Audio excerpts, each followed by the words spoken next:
მოგესალმებით გაარესჩას უდაბნოდან. გაარესჩას მართლა ლეგენდარული უდაბნო არის. ესე იგი დღეს მინდა ვისაუბრო რუსეთის შესახებ. რუსეთში მოგზაურობდი, როგორც მოგეხსენებათ, საკმაოდ სერიოზული მოგზაურობა გამოვიდა, ძალიან ბევრი ადგილი ვნახე და შევისწავლე რაღაც საკითხები საფუძვლიანად. როგორც ყოველთვის, დემოგრაფიულ საკითხს უტრიალებს ჩემი გონება, იმიტომ რომ ეს არის თავარი საკითხი, ეს არის თუ გადაშენდი, არ ვიცი რა, ან ვეფხვისწყალოსანს რა აზრი აქვს, არ ვიცი ვაჟა-ფშაველა, თუ ქართველი აღარ იყო, აი რაღა გეკითხებით, აი აზრი მითხარი.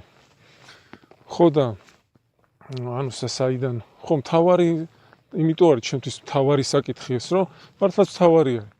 ხო და ხა რუსეთში რო ვიყავი თქვენი მონამორჩილი, რა თქმა უნდა ამ საკითხს ვაკვირდებოდა. ჩეჩნეთზე ვისაუბრეთ, აი მაგრამ მოკლედ მოწოდების სიმაღლეზე არიან.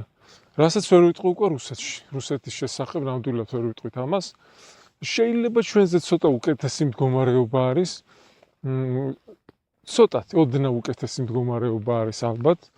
აი ესე ზედაპირული დაკვირვებით. ალბათ რაც განპირობებულია იმით, რომ თქვენ წარმოიდგინეთ, ჩემდა გასაკვირად, გასაოცრად, ეს სახელმწიფო ძალიან მაგრად უწყობს ხელს ახალ დაქორწინებულ წყვილებს, ესე იგი სადღაც 100,000-მდე ევროს ეკვივალენტში რუბლებს აძლევს. ნუ ახლა წარმოიდგინე 100,000 ისეთი თანხა არის, ახლა მე რო ვიღაცამ 100,000 შემოთავაზოს, 100,000 მოგცემ და ცოლი მოიყვანეო, რა ვიცი, ახლა გავარდები. არც კი დავფიქრდები, ხო და ნუ ეს სიტუაცია. ეს რა თქმა უნდა ნახევრად ხუმრობით, ვინ მომცემს 100,000 თორე. რა ვიცი, მართლა ზადნის არ მივცემდი, ესეთი თანხა არის. არა 100,000 გულისთვის კი არა, რა ვიცი, კარგი ადამიანი თუ ნახე 100,000 შეიძლება იქითაც მისცა თუ გაქვს, ხო და. და ნუ რაღაცა ძალიან ბევრი შეღავათი აქვს იქ, ხა შობიარობა ეს ყველაფერი. ჩვენთან როგორც ვიცით, ნუ პირიქით არის მაქსიმალურად სახელმწიფო ხელს უშლის, შეიძლება ითქვას. ნუ ხელს თუ არ უშლის, ყოველ შემთხვევაში რბილად რო ვთქვათ, არა ხელს არ უშლის, ეს ცოტა ისე გამომივიდა, არ მიყვარს ხოლმე რაღაცა. მსგავს ადამიანს დააბრალო ხა. ადამიანი იქნება, ადამიანებისგან შედგება ხო ხელისუფლება. მაგრამ რბილად რო ვთქვათ, აი ძალიან მაგრა კიდია ერთ ადგილას. ნუ სიტყვით კი გამოხატავენ, ესე იგი მწუხარებას რო გადაშენების პირას ვართ, მაგრამ საქმით ჯერჯერობით მაგრად კიდიათ ეს საკითხი. მაგრამ ეხლა რო ჩავფიქრდი, აი სხვათა შორის, აი თქვათ იმათი პოზიციიდანაც რო ჩავფიქრდით, ეხლა ვფიქრობდი. ეს რო თქვათ შობადობაზე რო რაღაცა დააწესონ, დაადახმარება ახალ დაოჯახებულებზე. ნუ ეს რაც რუსეთში ხდება, ხო? რა გამოვა ესე იგი? ისე არ გამიგოთ ახლა მართლა ალალოთ ვიზახი, არ გამიგოთ.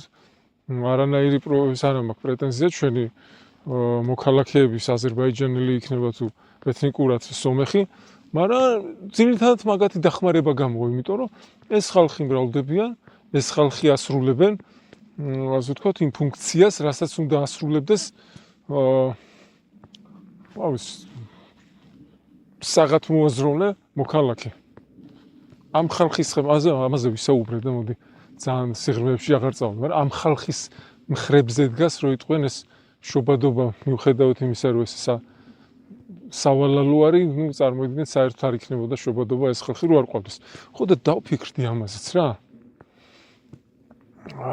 იმიტომ რომ ქართველი ადამიანის ყველასი არა, მაგრამ უმრავლესობის გონება ისე გაირყვნა, ამაზე ვისაუბრეთ ახლა და საკუთარი სიამოვნების იქით ყველაფერი ერთ ადგილზე კიდია, როგორც ჩვენი ხელისუფლების არ იყოს. რუსეთს დაუბრუნდა. ომს რაც შეეხება, აი ომთან დაკავშირებით მინდოდა მეთქვა აუცილებლად. ერთი გაუწმინდა აქ რაღაც. ხა წამოვიდა წვიმა ეს დალოსვილი რა.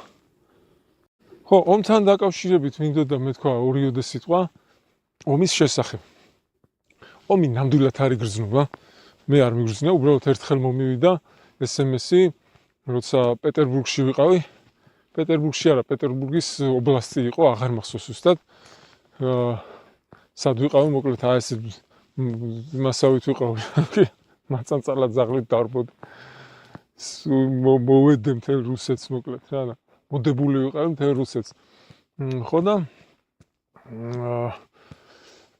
ესეთი SMS-ი მომივიდა, რომ საჰაერო თავდასხმა არისო, საჰაერო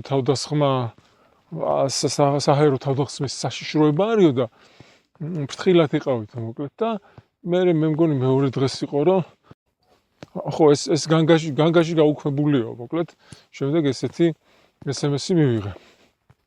ესეთი მდგომარეობა. ხო, აი საინტერესო ამბებიდან ძალიან ბევრი საინტერესო თავგადასავალი გადამხდა. ახლა ამ ყველაფერს რა თქმა უნდა ვერ მოყვები, რა ვიცი, მაშინ 5 საათიანი ვიდეო უნდა ჩავწეროთ, მაგრამ ერთი ძალიან რაღაცა თბილად დამამახსოვრდა. ალექსანდროვში ვიყავით, ესეთი პატარა სოფელი ქალაქი არის, ლამაზი ძალიან, ულამაზესი ქალაქი არის. და ვსაირნობდით მოკლედ ამ ულამაზეს ქალაქში და გავიარეთ ამ ჩემო მეგობარმა ერთ-ერთმა მეგობარმა ესო აქო არისო ქართული რესტორანი არისო, სახელი არ რაღაცა საბჭოური სახელი ქონდა, ვერ დავიმახსოვრე რა. ვერც ახლა რუკაზეც ვეძებე და იმდენი რაღაცა იყო, ვერ მონახე მოკლედ. ხო და ეგ შევედით და შესვლისთანავე იქვე რეცეპშენში რო შევხედე ადამიანს, ნუ აშკარად ქართველი იყო, მაგრამ მაინც შევეკითხე ქართული იცით მეთქი და კიო კაცო რას ლაპარაკობ, გადაირიე კაცი მოკლედ.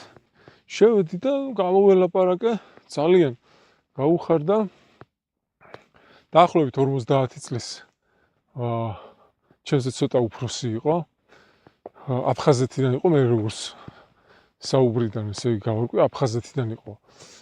დევნილი, სახელი და გვარი მახსოვს, სხვათა შორის სახელი და გვარი დამამახსოვრდა.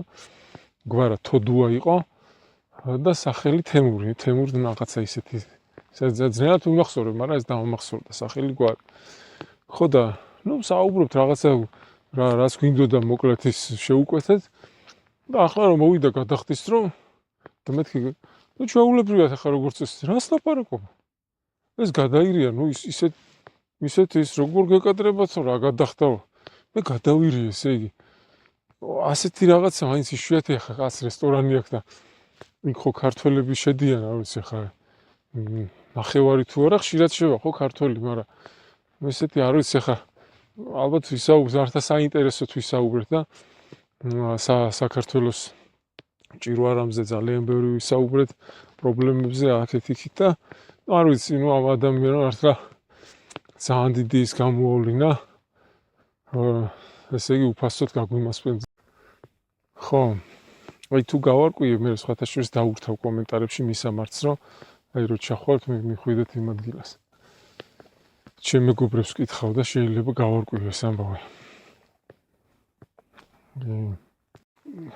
აუცილებლად უნდა გამოვყო კიდე აუცილებლად ყველაზე ემოციური ალბათ მაინც ჩემთვის იყო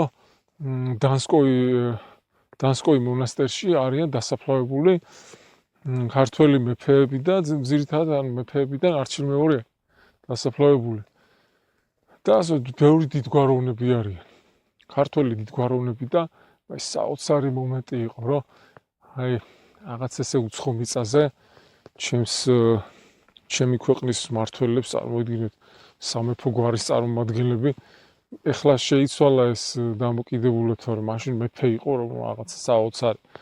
ახლა პრეზიდენტს რო აგინებენ და ნუ მეფეს მირონცხებული მეფე იყო და რაღაც დამოკიდებულება იყო და ეს მეფეც მართლა საკუთარი ქვეყნისთვის იყო მოყარე მამასავით იყო, ასე კი არ იყო, რომ ახლა თითოეული ჯარისკაცი, ერეკლე მეორე თითოეულ ჯარისკაცს იცნობდა და ოჯახებით იცნობდა, ხალხი ნუ საოცარი დამოკიდებულება ჰქონდათ მეფეებს, ხო და რომ მივედი არ ვიცი რა მე ეს ექსკურსია მძღოლი ავიყვანე, სხვათა შორის მამაო იყო ადგილობრივი ბერი, ძალიან კარგი ადამიანი, სახელი დამოვიწყდა, ესენი გავიდნენ და აი მარტო დავრჩი რა და აი საოცარი მომენტი იყო, აი ემოციები, რომ ესე სადღაც უცხო მიწაზე მე მივედი რაღაცა ქართველი და რომ ვეხებოდი ამ საფლავებს, ხო? ანუ ესეთი განცდა მქონდა, რომ იქიდანაც აი თითქოს ეს კავშირი იყო, უკუკავშირი იყო იგივენაირად.